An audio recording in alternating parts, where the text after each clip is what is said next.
دے رہے ہیں رخساروں کو، کبھی چوم رہے ہیں پیشانی کو،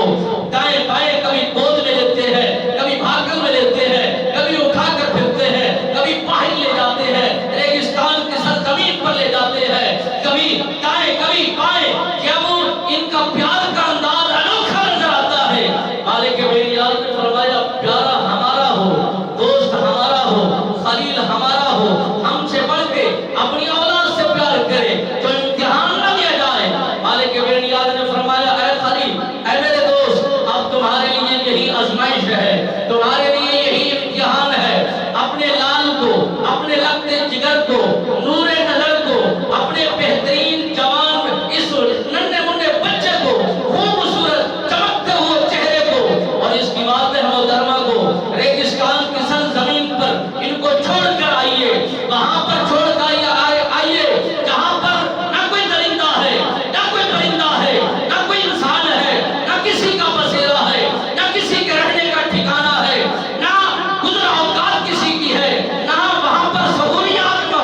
موجود ہے، وہاں چٹانے ہی چٹانے ہیں، ویرانہ ہی ویرانہ ہے، وہاں پر ریت کی زمین ہی زمین ہے، وہاں انہیں چھوڑ کر آئیے۔ اللہ کا حکم ہوا، سردر جھک گئی، گل مک گئی۔ اللہ کے خلیل، اللہ کے دوست نے اپنی آرزو کو زہر نہیں کیا، حکم ربی کو ترجیح دی۔ مولا تیرا حکم ہو چکا ہے، اب کسی انتظار کو ہم نہیں دیکھیں گے، کسی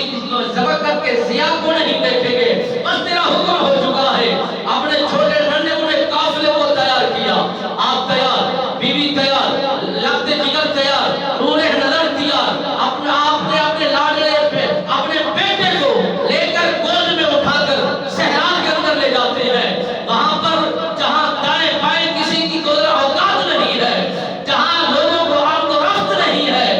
نہ وہاں پر کسی کا کوئی بسیرا ہے، وہیں چھوڑ دیتے ہیں، کوئی کلام ہی نہیں کرتے۔ چند کھجوریں، ایک مشکیزہ پانی کا، اللہ کے نبی کو دے کر اللہ کی نبی کی زوجہ محترمہ آپ نے جب اس انداز کو دیکھا تو پوچھنا چاہتی ہے حضور ہمیں کس کے حوالے چھوڑ کے جا رہے ہیں، ہمیں کس کے سپرد کر کے جا رہے ہیں؟ نہ انسان دکھلائی دیتے ہیں، نہ پرندے دکھلائی دیتے ہیں، نہ یہاں پر کسی کا آنا جانا ہے، یہاں تو بڑی بڑی چٹانیں پہاڑوں کی موجود ہے، کس کے حوالے کر کے ہمیں چلے ہیں؟ اللہ کے نبی نے کوئی جواب عنایت نہیں فرمایا، بس اللہ کے نبی کی زوجہ محترمہ اما حاجرہ پاک نے جب یہ بار بار ان کے اصرار میں اور ان کے بار بار آلو گزار کو جب یہ کیا گیا اللہ کے نبی کی بارگاہ میں کہ حضور کس کے حوالے چھوڑ کے ہمیں جا رہے ہیں، کس کے سپرد کر کے جا رہے ہیں، تو اللہ کے نبی نے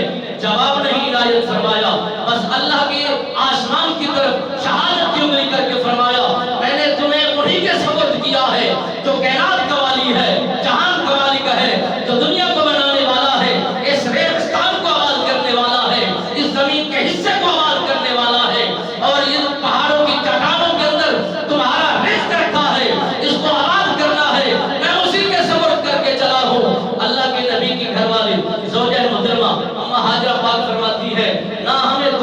تمہاری ضرورت، نہ تمہارے مال کی ضرورت، نہ دنیا دار کی ضرورت، نہ جہاندار